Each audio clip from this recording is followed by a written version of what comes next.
Sejam muito bem-vindos ao canal Afinal, o que somos nós?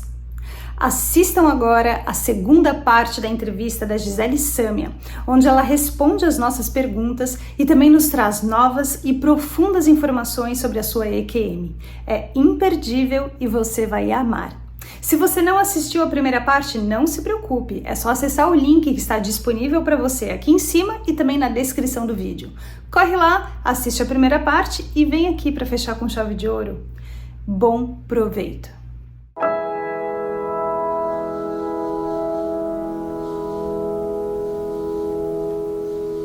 E de repente era como se fechasse uma câmera, assim.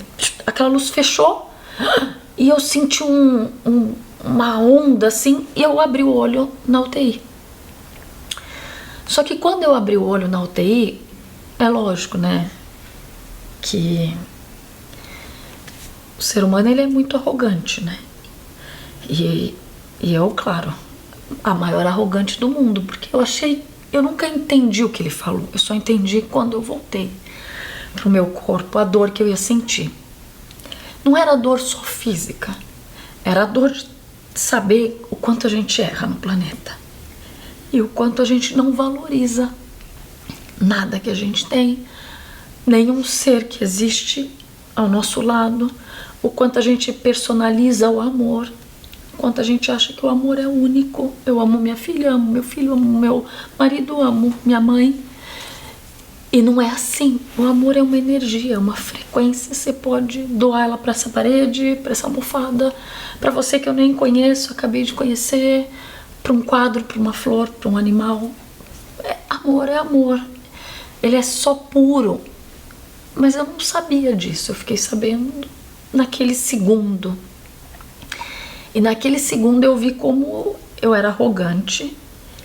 E como assim, as escolhas que a gente faz na vida são difíceis, porque eu só pensei como Gisele, eu pensei como uma personalidade e eu não tive a mínima humildade de entender que um ser de tamanha luz estivesse me falando que seria o melhor para o meu caminho evolutivo espiritual. Então eu comecei a sentir uma dor enorme dentro do meu coração, como se fosse o máximo da arrogância, assim. Eu falei, nossa, como eu sou arrogante, porque a dor física que eu senti, porque eu tive muito edema, eu tava inteira, né, lesionada, porque você imagina que todos os acessos que você tem a nível venoso, dói muito, catéter, enfim, eu tava entubada.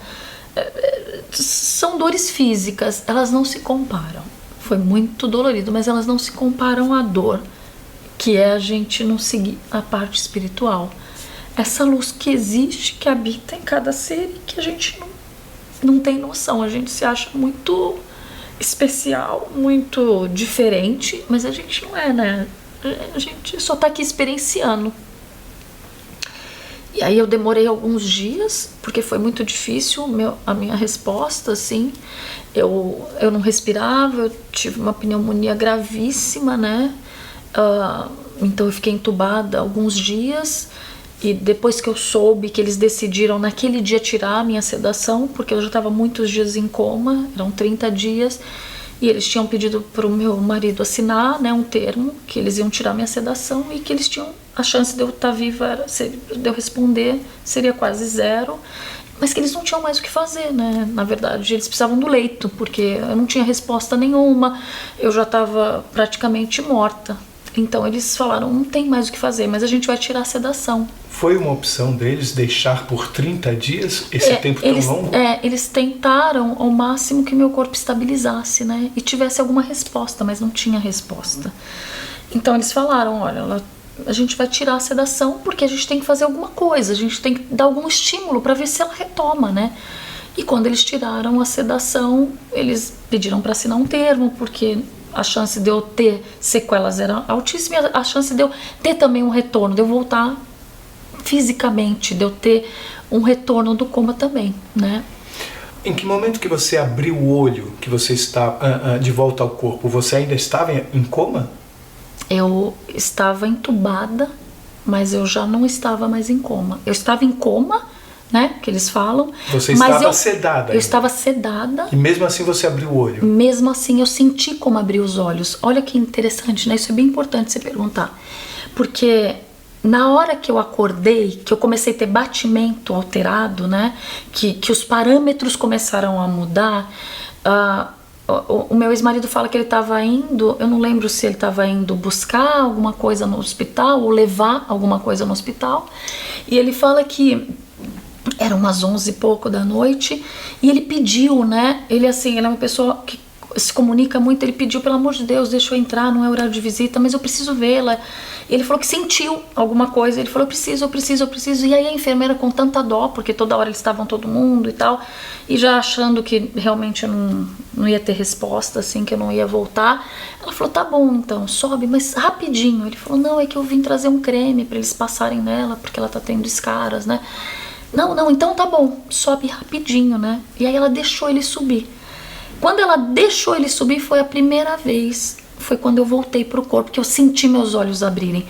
Mas na verdade os meus olhos não abriram, porque eu estava sedada, mas eu ouvia tudo. Eu já estava no corpo, eu senti meu espírito encaixar. E aí ele disse que meus parâmetros começaram a alterar e eles pediram, olha, sai da UTI, porque alguma coisa está acontecendo. E aí eles começaram, a sedação começou a ser tirada, e aí que eu voltei, né? Quando eu senti que meu espírito encaixou no corpo, a sensação que eu tive é que eu abri os olhos. Por quê?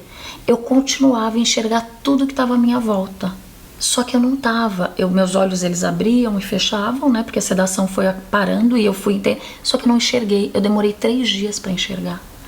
Eu não tinha contato visual com essa forma 3D nenhuma. Sabe o que eu via? Sabe quando a TV saía do ar? Antigamente, que aparecia assim aqueles chuviscos e aquelas linhas, as barras coloridas. Sim. Eu via como se fosse depois, quando acabava todas aquelas barras, a gente via uma tela azul, né? Tinha uma tela azul no final. E aquele chuvisco, era isso que eu via. Eu via a tela azul. Eu via uma tela azul só. Só que isso que é o mais interessante, porque eu fiquei 3 dias sem enxergar com a visão, com a nossa visão normal. Só que eu via todo mundo. Eu via a tela azul no meu corpo. Só que eu identificava como todas as pessoas. Eu sentia as pessoas. Eu estava sentindo exatamente o que eu senti no meu corpo astral.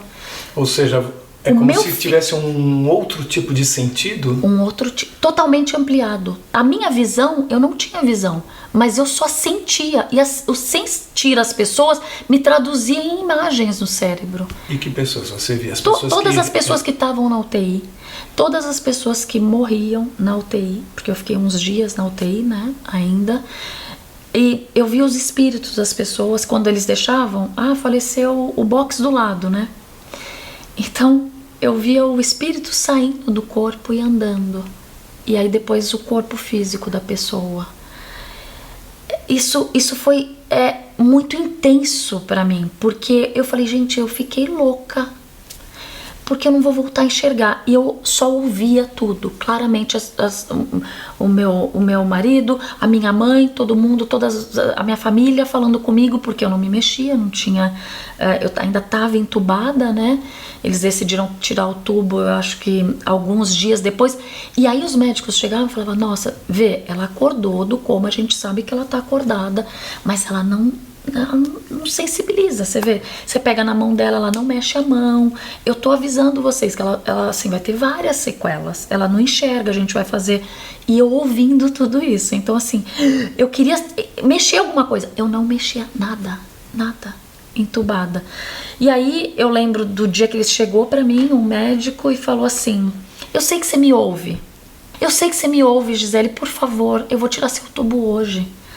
Você tem que responder, se você não respirar, a gente vai fazer traqueostomia, né? Então, você tem que responder, Gisele. Ele pegava na minha mão e eu queria responder, mas eu não conseguia. Eu tava entubada, eu não conseguia enxergar ele, mas eu sentia ele todinho. E ele pegou na minha mão e apertava, por favor, fala comigo, eu vou tirar seu tubo. Eu sei que você me enxerga, eu sei que você tá aí. Eu sou espírita, ele falava, eu sei que existe uma vida pós-morte, eu sei.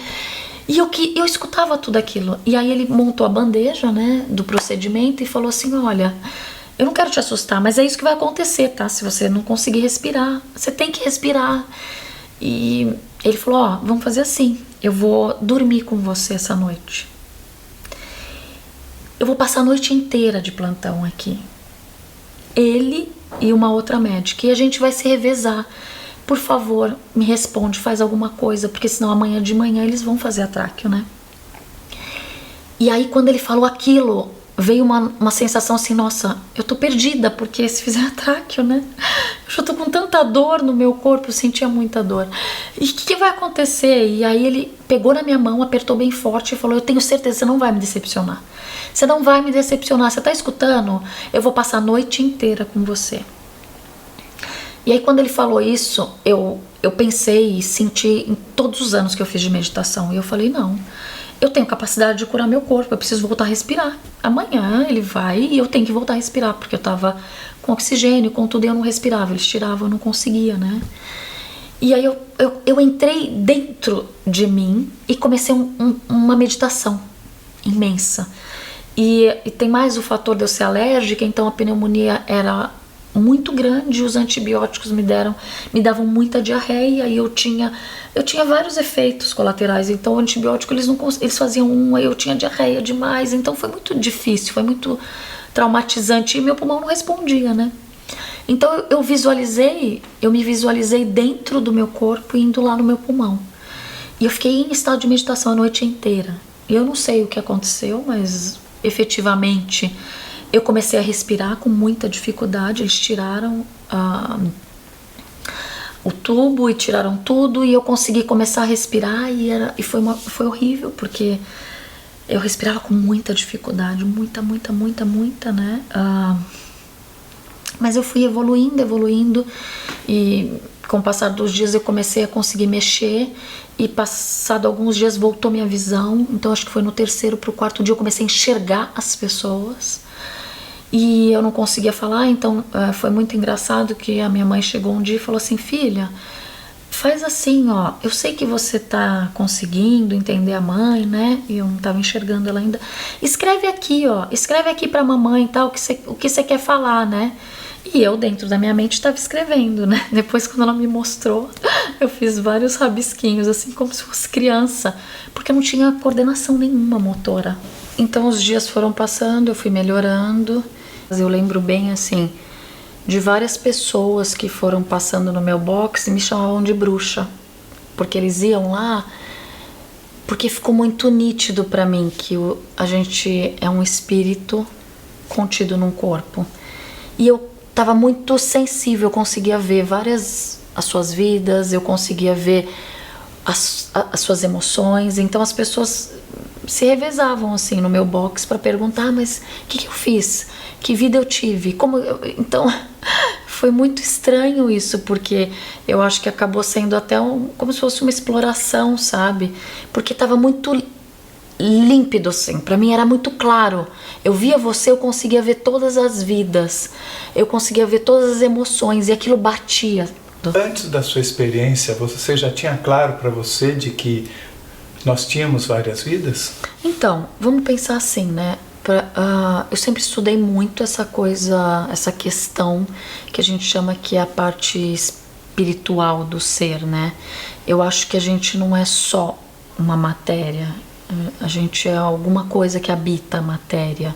Então eu sempre fui muito aberta, assim, eu nunca gostei de falar, me intitular, eu sou isso, eu tenho uma religião.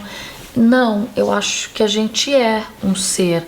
Então eu estudei várias religiões na minha vida inteira, assim, continuo estudando cada vez mais, porque eu acho importante a gente sentir e cada vez mais entender que essa coisa que eu sentia dentro de mim desde que eu me entendo por gente de que não, eu não sou só essa matéria, eu não sou só esse físico, tinha que ter uma resposta. Então, pra mim é muito claro que a gente não é só uma vida, assim. Eu sinto isso dentro de mim, é muito mais do que uma crença. Então não foi uma surpresa pra você? Não foi uma surpresa pra mim.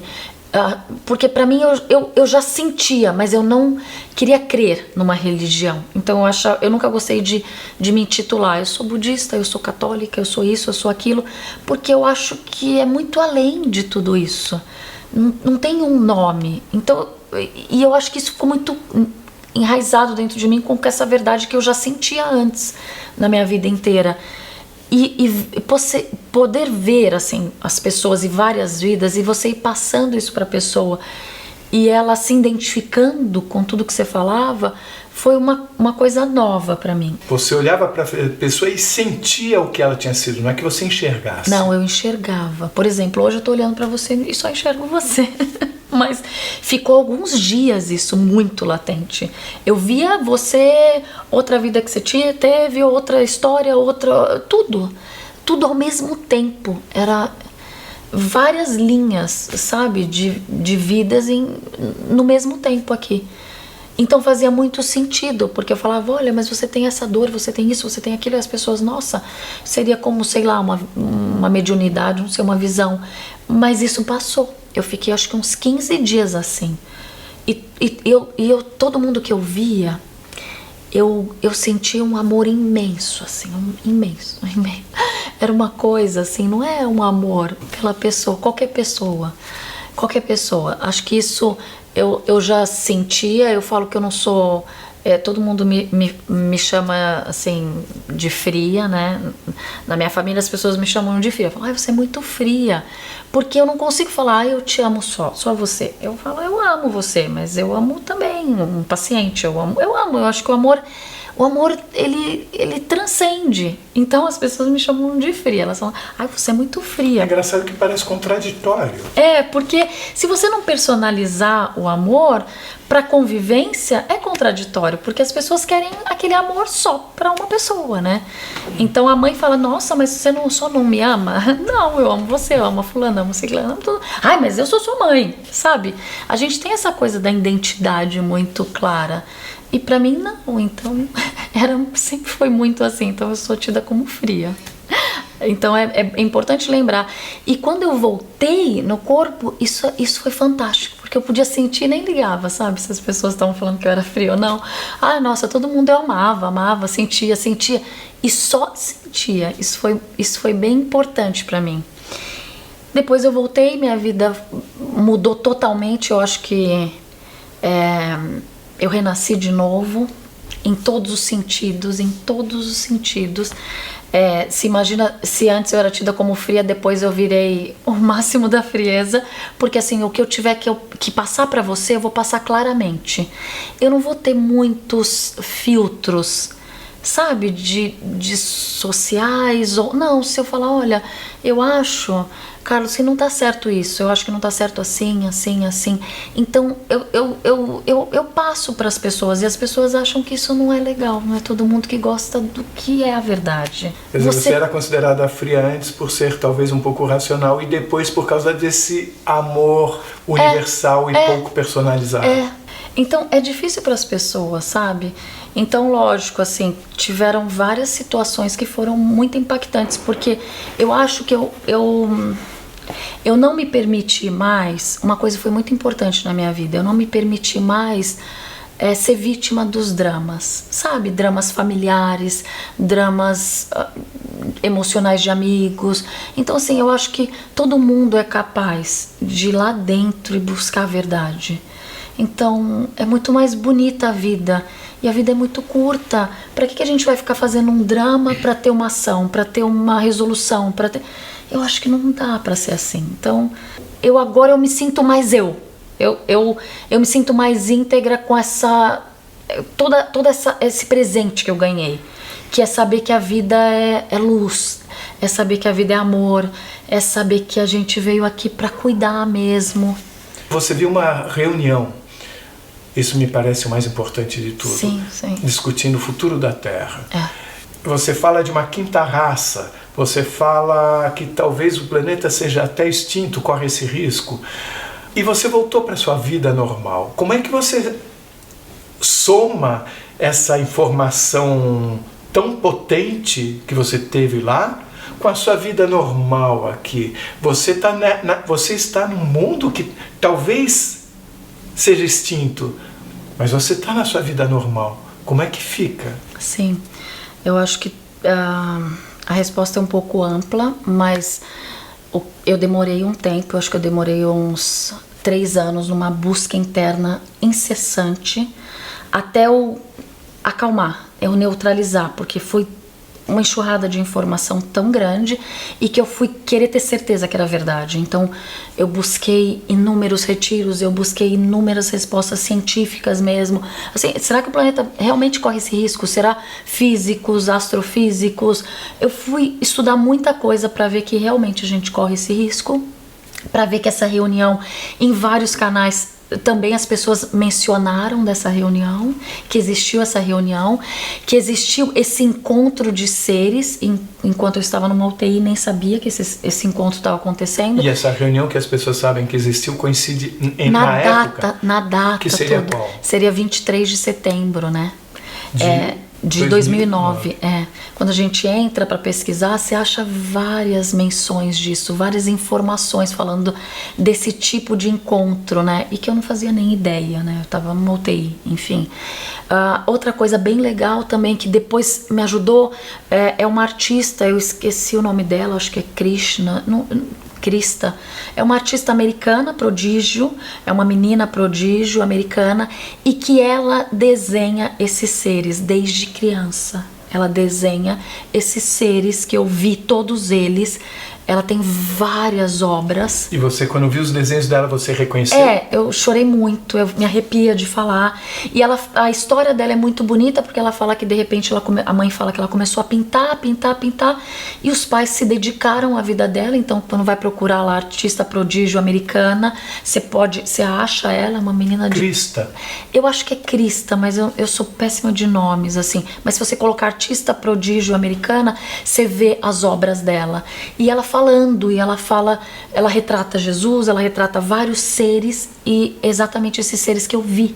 Enquanto eu estava numa UTI tendo essa experiência de pós-morte, ela está aqui retratando consciente. Então todas essas informações juntas me ajudaram a entender o seguinte, que se eu escolhi estar aqui, eu tenho que fazer o meu melhor. Então, assim, por isso que eu mencionei de que pra mim a verdade é tão importante hoje. E que eu não tenho mais tempo de ficar fazendo drama, de ficar com picuinha, de vida diária, de rotina, que a gente tem que ser. Então, assim, se você ama, você ama. Se você tem que cuidar da sua família, você tem que cuidar da sua família. Você tem que estar íntegro no seu corpo, no aqui e agora. É o único jeito que a gente tem. Eu penso de ajudar pro planeta. O planeta é uma energia de puro amor. Esse planeta, ele vibra, sabe? Essa energia bineural, que você pode pôr no YouTube e sentir essa onda bineural, entendeu? Que é amor. Esse amor não tem sexo. Você disse na nossa primeira conversa, me lembro de você ter dito que sai a luz desse planeta. Sai luz desse planeta. Como é que é isso? É assim, quando eu via de fora... Sabe quando a gente fala de várias religiões que tem os vórtices, que tem os chakras? O planeta também tem vórtices, o planeta também tem chakras. E são luzes, várias cores, e que integram essa psicosfera do planeta. É muito... A gente é muito pequenininho perto dessa luz toda e dessa grandiosidade. Então a gente tem que... Já que escolheu estar encarnado, tem que escolher dar o melhor, sabe? Não tem raça, não tem nada, tem que viver. Tendo essa experiência sobre um possível destino que diz respeito a toda a humanidade, você respondeu de uma forma que parece no âmbito familiar, no âmbito em que você consegue atuar. Mas de alguma forma isso... você se sente pressionado em função de você saber uma coisa que atinge a humanidade inteira, mas como é que você vai fazer com que a humanidade inteira mude? Sim. Eu respondi a âmbito familiar porque me foi mostrado muito que cada indivíduo é importante. E às vezes a gente não consegue ser a gente vive um personagem dentro da família e dentro das estruturas emocionais e sociais. Então eu acho que se as pessoas vivessem a verdade do que ela realmente é, automaticamente ela não teria tanta ansiedade, ela não teria tanto medo, não existiria tanta pressão no planeta, porque ela viveria a verdade. E é isso que o ser humano precisa, viver a verdade para que o planeta harmonize. A gente cria muita confusão no planeta. E o âmbito é pequeno mesmo, porque a gente é pequenininho, a gente está encarnado. Não é, eu tenho que cuidar do planeta inteiro. O planeta, ele é autossustentável, ele é perfeito. Somos nós que somos imperfeitos dentro do planeta. Então, se a gente começar a olhar aqui, não, nossa, é pequenas coisas, eu vou reciclar. Eu vou viver a minha verdade. Se eu amo meu marido, eu vou viver com meu marido. Se eu amo a minha família, eu vou viver com a minha família. Mas se eu não amo também, tudo bem. Tudo bem eu ser verdadeiro. Sabe? Eu não vou roubar, eu não vou enganar, eu não vou mentir. São pequenas coisas que o ser humano pode fazer. Não adianta a gente pensar no globo, não dá pra gente abraçar o planeta, mas dá pra gente de verdade tirar essa ansiedade de dentro do peito e assumir ela. Não, eu tenho tristeza, a tristeza é minha, eu tenho essa ansiedade, eu não vou jogar mais no outro. A gente fica reciclando lixo emocional em todo mundo. E aí a gente não consegue olhar pro outro e ver amor. E o planeta é só amor, então se a gente só visse amor no outro, a gente ia acabar com a ansiedade, ia acabar com essa dor que está no planeta. Então automaticamente o planeta vai se reestruturar. Mas para um problema a gente quer procurar 2 soluções. E aí a gente desenvolve mais 2 problemas. Ou mais 1000, sabe? Enquanto que isso seria só parar um pouco. Sente um pouco, assume as tuas emoções. E aí você para de causar tanto, né? Você queria voltar e aquele ser de luz que se identificou como Jesus achava que você não devia voltar. Algumas pessoas que passaram por experiência de quase morte foram avisadas de que elas voltariam. E elas não queriam voltar, em alguns casos. E essas que voltaram, algumas dessas disseram que, uma delas até, mais do que uma, algumas foram avisadas que deveriam contar o que tinham aprendido. Então, isso dá a sensação pra gente de que existe um movimento de que a gente deve saber mais do que sabe até hoje. Talvez em função de uma mudança necessária. A gente precisa se conscientizar sobre algumas coisas que não sabíamos, talvez. Mas você não era para ter voltado. Então, como é que fica isso? Eu não posso perguntar para você, você foi instruída a contar alguma coisa? Porque eles não queriam que você voltasse. Em nenhum momento ninguém me falou nada que eu devia contar ou que eu devia repassar aquela experiência, não. Eles falavam que eu tava... Ele foi muito claro para mim. Teve uma coisa que eu acho que é importante também a gente lembrar, né? Até mencionar. Acho que 10 dias ou 15, mais ou menos, antes de eu sofrer esse acidente e ficar em coma, eu tava dormindo, né? E de repente eu acordei com 2 seres, eram os mesmos 2 anjos, nos pés da minha cama. E aí eles falaram assim, olha, a gente queria te avisar que você tem que se preparar, porque você vai deixar o planeta. E eu falei, não, mas eu não queria. Não, você vai deixar o planeta. Isso foi muito importante, porque eu tenho um livro que eu anoto todas as minhas meditações, as minhas tentativas de saída do corpo que eu nunca tinha conseguido antes, né, da UTI. E aí eu acordei assim, meu ex-marido batia nele e falei, por favor, acorda, chorando, né, chorando. Eu falei, nossa, eu vi 2 anjos, eles falaram que eu vou morrer. Não, você não vai morrer nada, para com isso. Ai, mas você também tem umas coisas de morrer. Porque eu tinha uma sensação desde pequena que eu ia morrer cedo. Você tem umas coisas, nossa, e brigou comigo, sabe? Volta a dormir. Eu falei, não, eu chorava. Aí ele voltou a dormir, claro, né? E eu levantei da cama e fui chorar na sala. E chorei muito.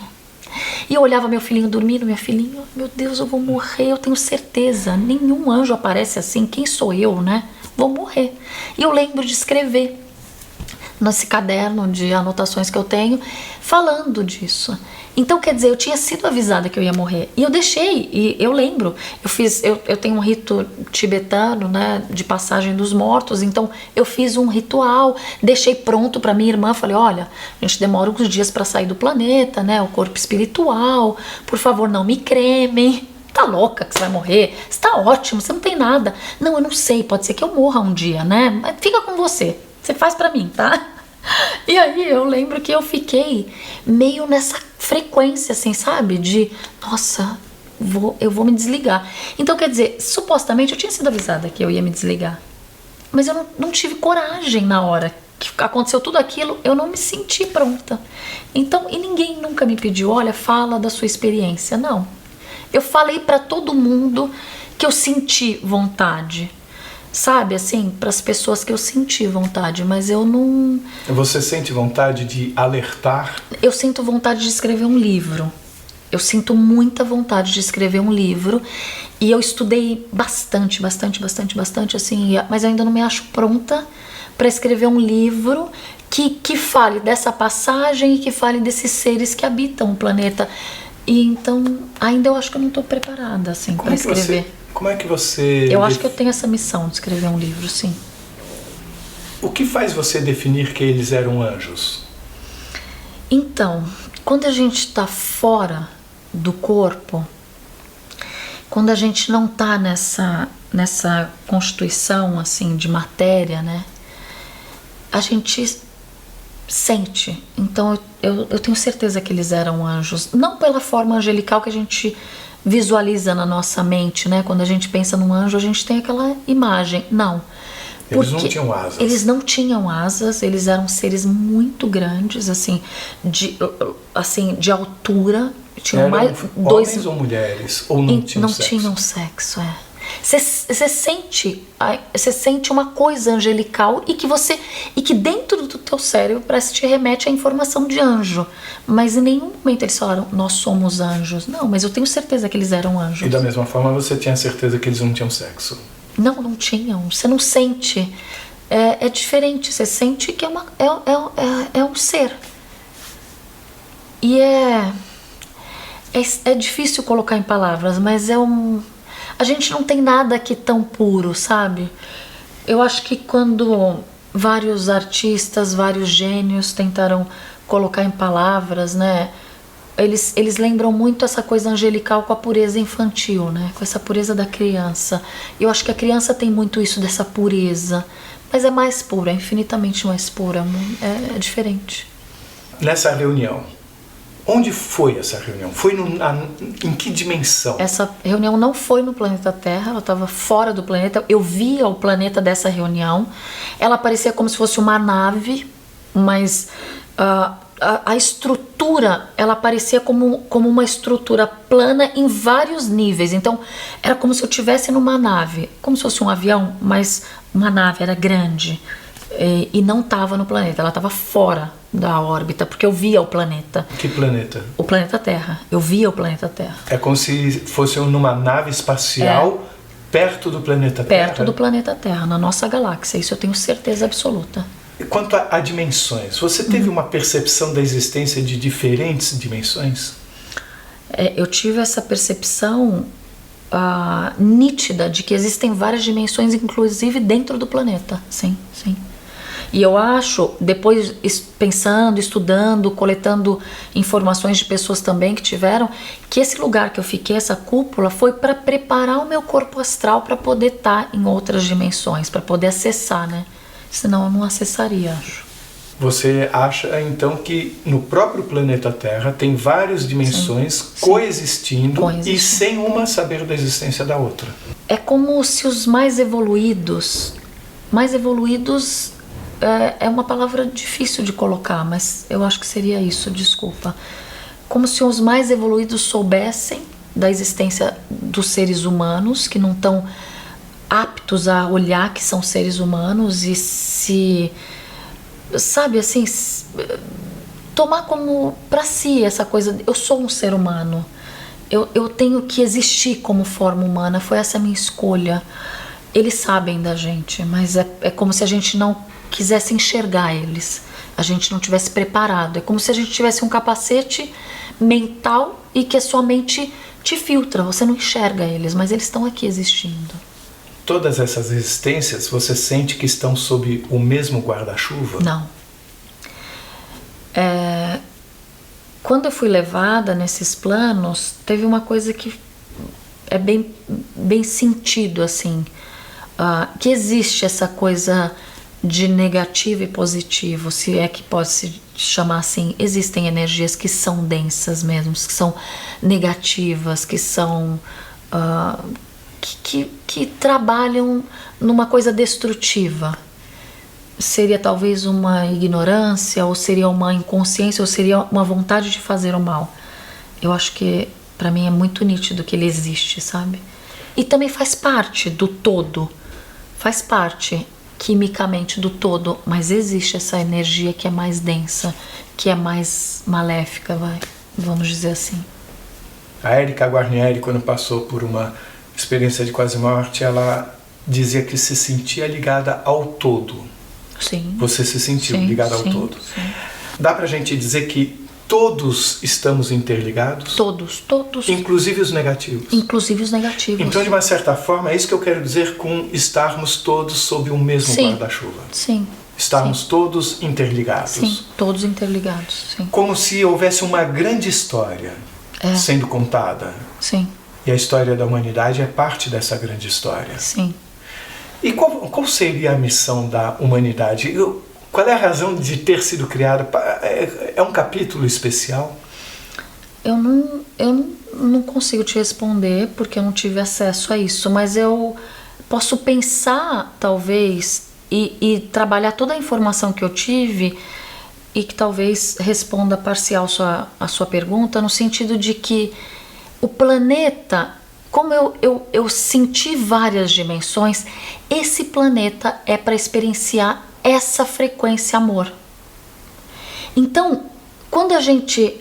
Por isso que para mim ficou muito claro de que se a gente assumir o papel de ser humano, a gente está na frequência do planeta. Aí você pode sim, talvez conceber qual seria essa ideia ou do Criador ou dessa energia que existe, essa inteligência. Eu acho que essa frequência é amor. Então faz muito sentido todos esses mestres que passaram falando dessa frequência, expressando. Se a gente se apoderar de que o amor é único, é pleno, a gente está na frequência do planeta. Então você está em harmonia, é uma sinfonia perfeita. Aí o planeta evolui, você como alma evolui.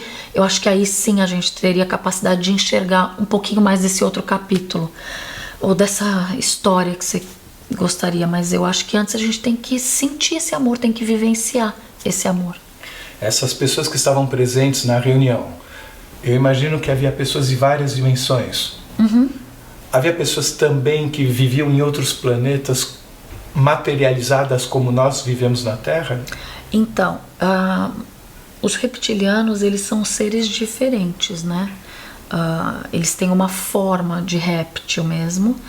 Os que vivem em Orion, eles são seres extremamente altos. Poderia parecer um pouco mais humanos, mas é mais humanoide, tem a ideia de humano. E os que vivem em Sírios, eles são foi os que eu tive mais assim, que eu passei por eles. Eles têm uma constituição muito branca, muito translúcida. E eles usam como se fossem umas vestimentas assim, que são azuis. E não é um tecido, não sei, parece que é um material que eles usam. E eles também são mais humanoides, mas eles não são como a gente, cabelo, o olho é maior, a pele, o rosto é muito maior, eles são grandes, os cabelos são diferentes, então é como se fossem seriam pelos, eles são bem grandes, assim, é diferente de descrever, eu não sei um material que descreveria. Estavam todos juntos nessa reunião? Todos juntos. Em harmonia? Em harmonia. Agora, você consegue saber se onde eles vivem é uma dimensão onde a matéria é como a nossa aqui, ou é uma outra dimensão? Então, porque ali naquele momento você não estava com matéria. Não. Eles são de planos, né? E o que ficou muito claro é que nesse planeta tem essa frequência e que ela é 3D e que ela vai ser alterada. Esse planeta Terra. Esse planeta Terra. Ela vai ser alterada. E que cada um vem de uma dimensão. Não sei. Eu tive contato com eles, mas não... Mas é interessante, porque você teve contato com eles quando você não estava com o corpo material. Não estava. Eles não estavam com o corpo material, obviamente. Sim. E eu não estava nem com corpo astral, era só uma luz. E uma coisa também que aconteceu muito interessante nesse lugar dessa reunião é que em vários locais, se é que a gente pode falar, enquanto eu estive em coma, que eu passei, eu me via dentro e fora. Eu via o meu... Depois que tirou o zíper, eu não me vi mais dentro e fora. Eu só sentia, eu só existia naquela experiência. Isso também eu relatei no meu diário, porque é como se eu tivesse naquele lugar, mas eu já não tinha mais essa visão dentro e fora. Você era só uma luz quando estava naquela reunião. Era só uma luz. Mas eles não. Eles não. Eles não eram só uma luz e eles tinham uma forma, ou você os via dessa forma para que você pudesse reconhecê-los e talvez eles estivessem vendo você como forma e não como luz? Olha, o que eu posso responder é o que eu sentia na hora. Eu sentia que eles são extremamente evoluídos perto de mim. E eu não sei nem por que eu estava ali. Então eu sentia que eles visualizam diferente, porque eles me deixaram ver. Eles me deixaram sentir o que eles eram. Eles se conectaram comigo. Como é que funciona na sua cabeça você saber que naquele instante você era a luz, mas você os estava enxergando com formas? Com formas, é assim, eu só soube disso depois, né? E é o que eu te falei, traduzir em palavras é muito difícil o que você sente. Então, o mais próximo, no começo, como eu te falei, eu passei alguns anos, assim, muito agitada com toda essa informação. Depois eu acho que a meditação e esse sentimento de amor começou a me acalmar. E essa sensação, hoje em dia eu não vejo mais nada, mas eu sinto muito mais, sabe? É como se eu sentisse mais o ser humano. Então eu acho que quando eu estava ali, eu estava plena do que realmente eu posso ser. Desculpe, Gisele, eu ainda não entendi, porque eu fico aqui tentando entrar no seu universo, né? Claro. Você era uma luz, mas você os estava vendo com formas, o que teoricamente me faz pensar de que você poderia estar num nível, sei lá, não vou dizer superior, não é isso, mas eles ainda estavam com forma. A pergunta é, será que eles estavam de fato com forma ou você os enxergava dessa maneira para que você pudesse reconhecer? Senão você só veria luz, luz, luz e não saberia o que é o que. Será que algo é assim? Eu acho que, pensando nessa linha de raciocínio, pode ser que eles se mostravam com essa forma para que eu soubesse de onde eles vêm. Sim, talvez sim. Aí sim, tem uma forma materializada e eu acho porque cada um vinha de uma frequência, de uma dimensão. Então ali eles estavam vestidos, sabe? Como se fosse um encontro mesmo. O fato de você ter dito que a reunião foi numa espaçonave próxima do planeta Terra me faz pensar, obviamente, nos relatos de aparição de disco voador. Eu não tenho dúvida nenhuma de que, seja lá o que forem os objetos voadores não identificados, eles não têm matéria como a nossa. Sim. Eu digo isso pelo seguinte, qualquer matéria está sujeita ao que na física nós chamamos de princípio da inércia. E todos os avistamentos falam, é muito comum falarem de deslocamentos súbitos. Bem, isso equivale ao carro ficar batendo a 100 por hora num muro a cada instante. Ou seja, quem estivesse lá dentro, se tivesse matéria, morreria a cada instante. Que informação você pode trazer para a gente, então, em relação aos discos voadores? A única informação que eu tenho é que eu estava num lugar que era uma nave, né? Mas assim, eu não consigo falar de uma coisa que eu não tenho nenhum embasamento. Isso para mim é a máxima da verdade dentro de mim. Você, quando eu falei que eles não teriam matéria como a nossa, você concordou? Sim, eu concordei porque quando eu estava nesse local que parecia o gramado, eu vi muita transformação de matéria e não é igual a nossa. eles modificam essa matéria numa velocidade gigantesca, que não seria concebível no 3D. E eles criam do nada, eles colocam a mão e aquilo vai criando muito rápido. Então eu sei que isso existe, eu sei que isso é possível. Eu não sei colocar numa lei da física, enfim, mas que existe. E que a gente não tem acesso, com certeza não tem. Então, ainda, né? Não tem acesso ainda. Mas, com certeza, essa quinta raça ela já vem dominando isso. Eles estavam lá, ficou muito claro para mim, treinando como modificar a matéria daquele lugar para o planeta.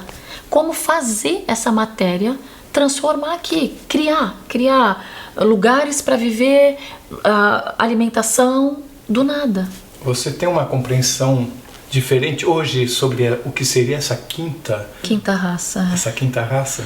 Então, tem muitas pessoas, muitos estudiosos, né, falando que existe uma quinta raça a nível espiritual sendo trabalhada, né, sendo modificada para entrar no planeta e que tomaria lugar dos seres humanos. Seria a nossa evolução, vamos dizer assim, o que a gente pode evoluir, né? Mas tomar o lugar ou se juntar a nós?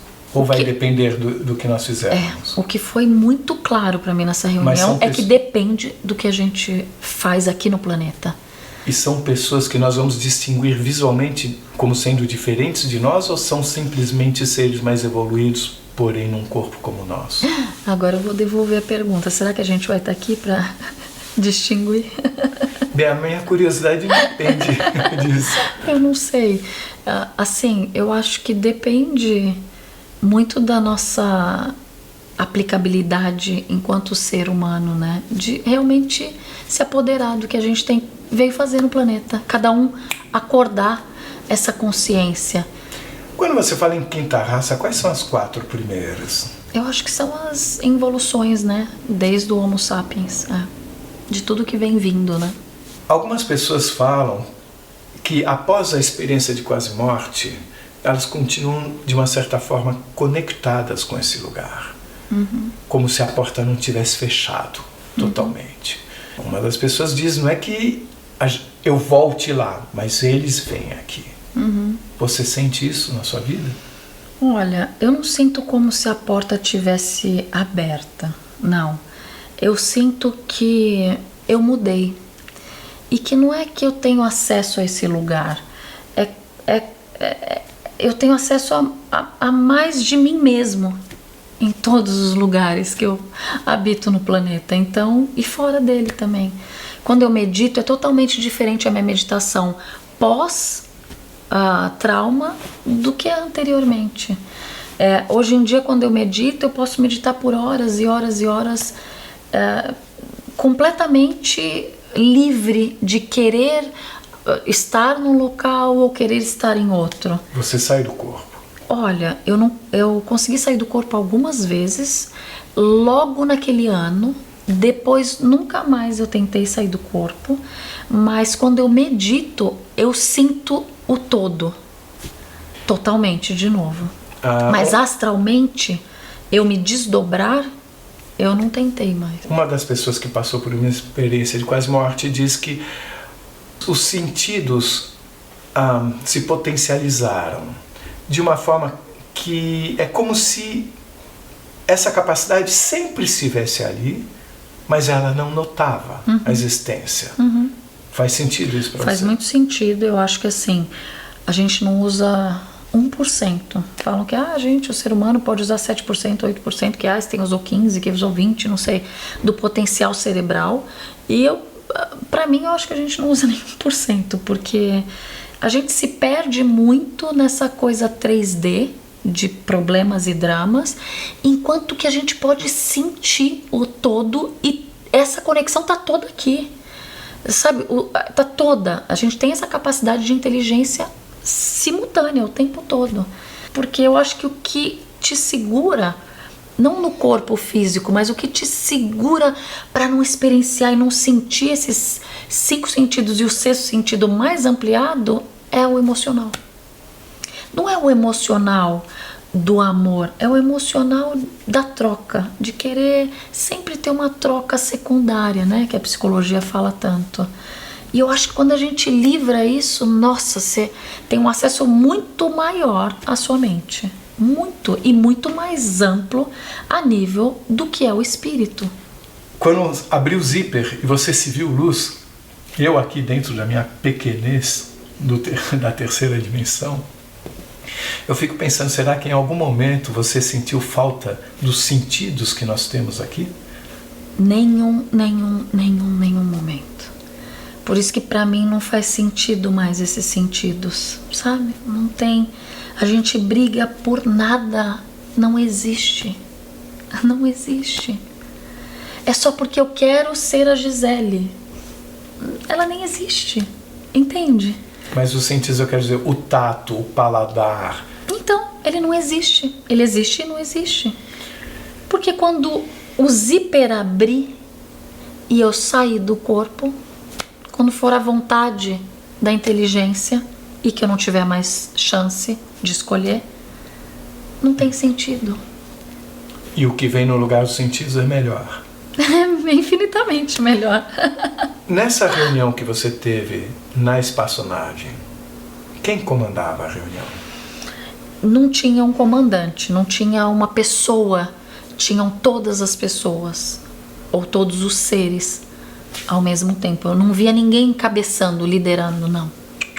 Não tinha esse sentir de liderança, eu lidero, o outro segue. Não tinha. Mas nesses planos, nessas existências, onde você foi, você sentia que havia uma espécie de organização? Uma organização, não era uma coisa caótica, era uma coisa concatenada, organizada. Não estou falando de uma hierarquia, mas de uma ordem. Quando eu falei isso para uma pessoa, ele falou, que foi o Aleandro, ele falou em níveis de liberdade diferente, foi como ele descreveu. Como é que você via em níveis de inteligência diferente. Eu acho que a inteligência, ela é harmônica. Inteligência não é inteligência matemática, é inteligência. Tudo tem uma inteligência harmônica. Então, você poderia chamar de níveis de amor também? Não, o amor, pelo que eu senti, esse planeta é para experienciar amor. Esse planeta Terra tem a frequência do amor.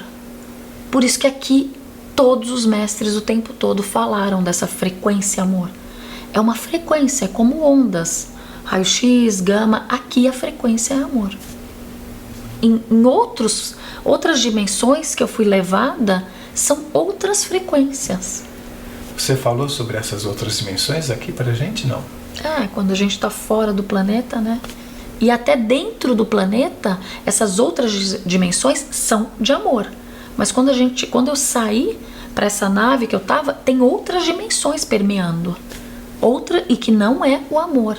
Você sabe claramente quando você está no planeta. A frequência aqui é amor. Mas é engraçado que é difícil imaginar algo melhor que o amor. E quando você imagina outras dimensões, outras frequências que não sejam amor e são tão boas quanto o amor, eu fiquei confuso. Eu acho que são escalas mesmo. Escalas de inteligência. A única coisa que eu consigo colocar em palavras é isso.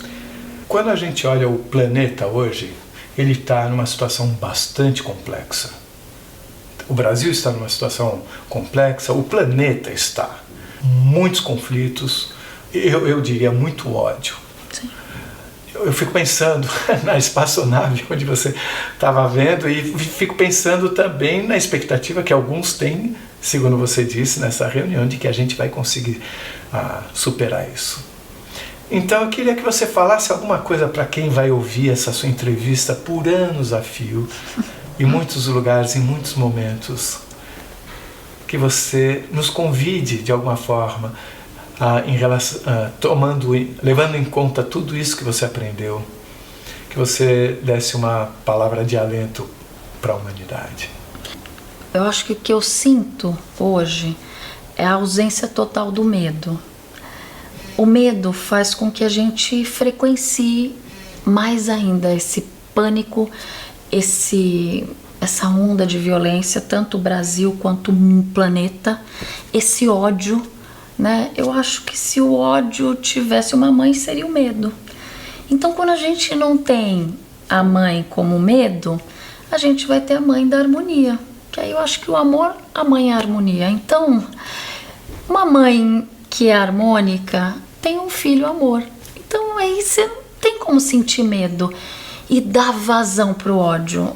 A gente tem que se apoderar do que tá dentro da gente, do amor. A gente foi concebido em luz e a gente só é luz, né? A gente é um espírito habitando um corpo. Então, se a gente lembrar que a nossa mãe é a harmonia, a gente vai lembrar o tempo todo que a gente tem amor. Então, quando você vai no supermercado e a caixa for grossa, ignorante, mal educada, tá tudo bem. Você vai olhar e vai falar, tá bom, ela tá num nível, e eu não sou mais, eu não sou menos, mas tá tudo bem. Dá tchau, dá muito obrigada. Amor é isso, amor é gesto. E eu acho que o ser humano tá aqui pra isso, a gente tá aqui pra sentir o amor. E o amor não precisa ter um parceiro.